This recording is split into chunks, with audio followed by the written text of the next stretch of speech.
Welcome back to another technical deep dive here in the debug zone. Today, we're tackling a big question and breaking it down with insights from other users. Hopefully, this clears up some misconceptions and helps you get the answer you need.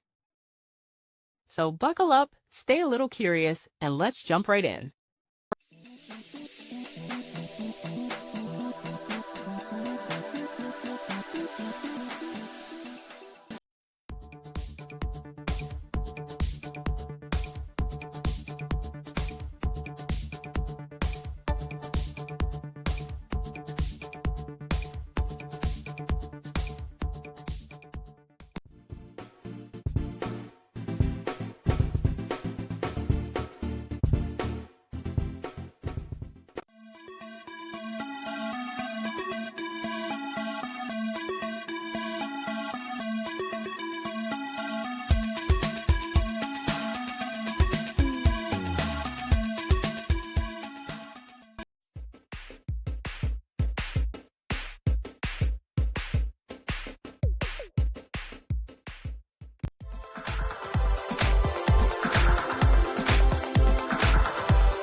And that's a wrap.